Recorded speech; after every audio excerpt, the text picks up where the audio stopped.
Alrighty, hi all, we are back on the motor for the XB. We have just spent ages using this flexi gauge, which is expensive shit. It's funny, it's just this stuff. It's like the world's smallest, if that ever, folks, see that? It's just there. You got to put that in between all the bearings dry and torque it down and everything, and don't rotate the edge or anything, just put the bearings in, drop the crank in, and keep everything super clean. Put that stuff in, torque them all down, and then take it all back apart again and make sure that it meets all tolerances. If it's like that, it's probably a bit too much for a Cleveland, but ours are all in this region, which is according to the Bible, which I don't know which page I was on. I was on one of the other ones. This is the torque specs page, because I was doing the 8-cylinder main caps to 105 foot-pounds. That's what I was doing there. So we've had the crank in and out a couple of times. Assembly lubing it as we go. Plenty of that in there. I dumped all the bearings through the thinners first, just to get all the coating that was on them off, so they don't rust while they're in storage. So clean them off, wiped them off, blew them off, made sure they were spotless before they went in. Now, this time after doing all that, we've put them all in. The new rear main seal's in, because it's the two-piece one. I had to knock out that little pin that was in there, otherwise it wouldn't have fitted. And it's sort of clocked on a 45, so the join is about here and down here, rather than dead even, which is a good way to get oil coming out the back if it's not crooked. And the grease makes it really nice. You can turn it with your hand, so that's a good start. It spins real freely with a bar on it, so the ability to turn it with your wrist is pretty good. It's pretty free. I actually reckon it would have spun a bit smoother with actual engine oil in when you assembled it, but I'm going with this Moly graphite grease, whatever it is. It says engine assembly lube, so I'm going to put that, and it says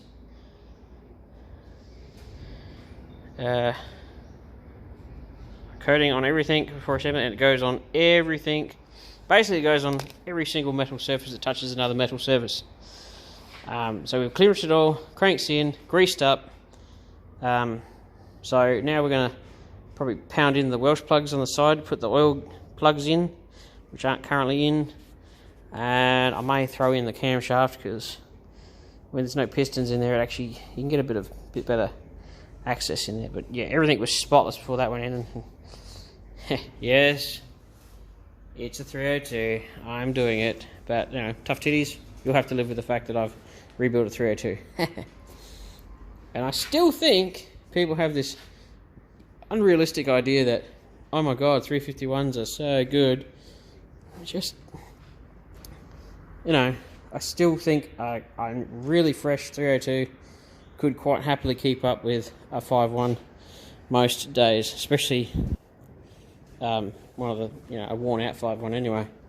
But yeah, I think this would be quite a perky little motor. If they were shit, they wouldn't have made them. That's it.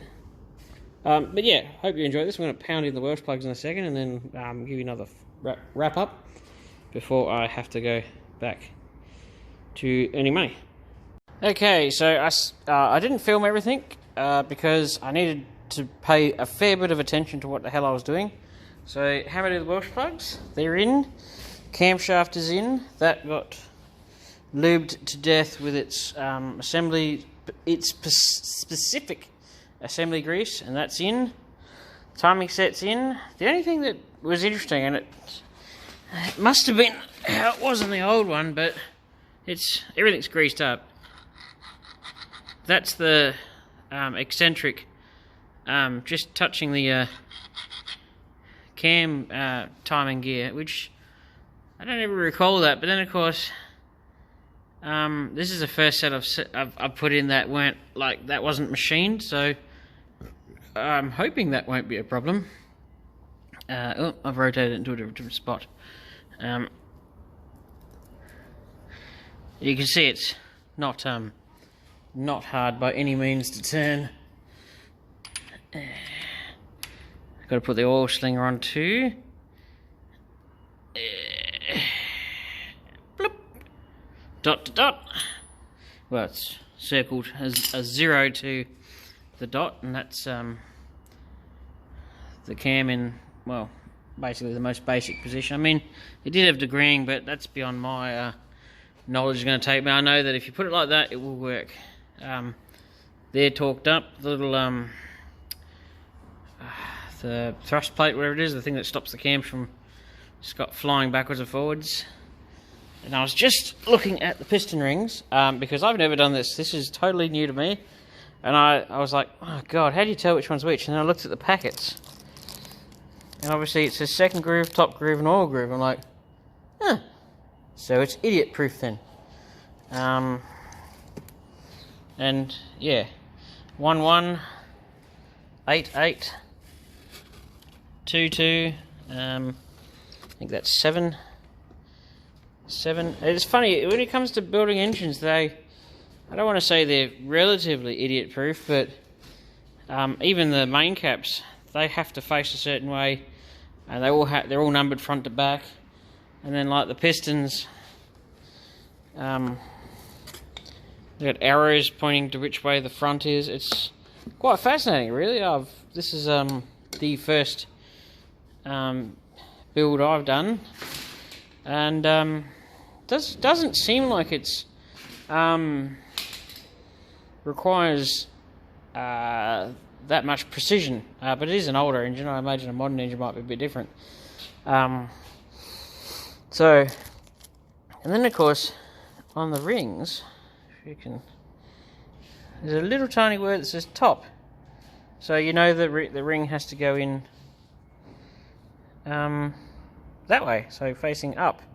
So that's the second groove top. And in my book over here, my Ford book, it talks about clocking the rings. So in the book it's saying the O-rings should be like the middle bit would be there, the bottom bit there, the top bit be there, because it's actually made out of 3 rings.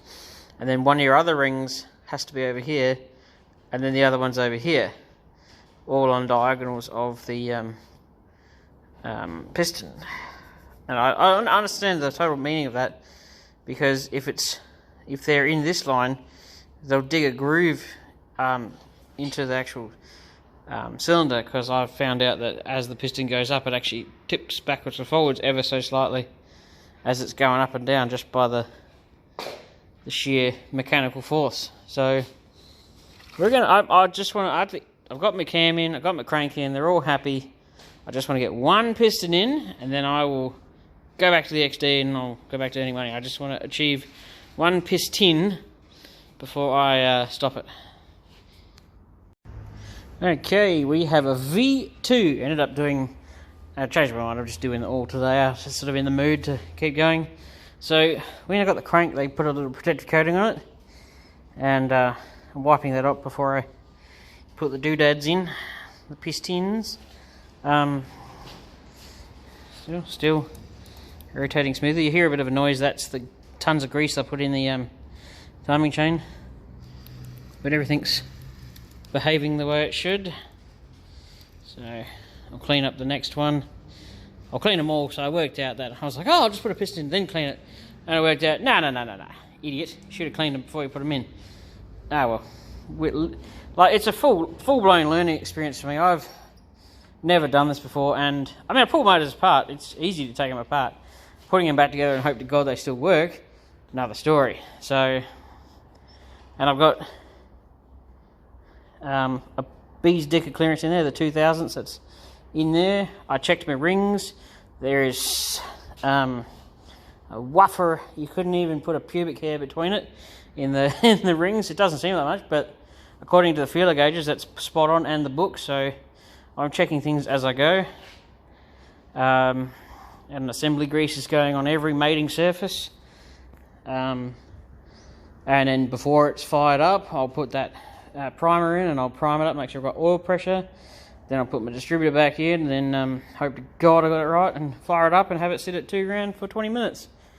And that'll be, and then obviously then the motor should be good to go in the car. It shouldn't have any issues, but it's amazing how simple this can all be. Like, the caps only go on one way. They're labelled. So, and 1 and 5 are pairs. So it goes 1, 2, 3, 4, 5, 6, 7, 8. So 1 and 5, 2 and 6, 3 and 7, 4 and 8. All pairs, and they have to have their rods the correct way around, because sometimes I've seen engine mobs throw them together so willy-nilly that they have put them on the wrong way, because there's a little, it's bloody hard to see, but there's a taper on the very edge of either side, and the piston connecting rod has, you know, a leeway for it, so you can put them the other way, but I don't recommend it. But yes, we're making progress. We'll have it'll be a V8 by this afternoon, and then I'll do a full day on the XD tomorrow. Just got caught up in it, and I'm making good progress, so I want to keep on keeping on. Okay, people, we have a 2.9 litre V8, or V4 if you prefer it. We are halfway there.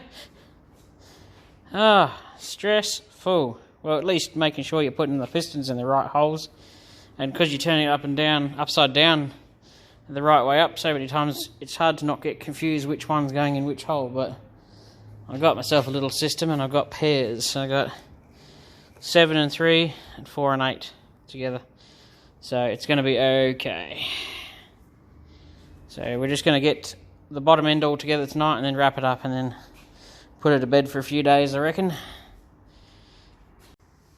End of the day, there it is. 8 pistons, new bearings, camshaft, timing chain, everything. Going to put it to bed now. Everything moves freely. Everything looks good. Everything's got tolerances. Not bad. This morning it was a bare block, and now it's a rotating assembly. It's actually, I don't know if you call it, I think it's actually a short block now, because it's got all the bottom end in it. I don't know. But yes, I hope you enjoyed this video. Don't forget to like, share and subscribe.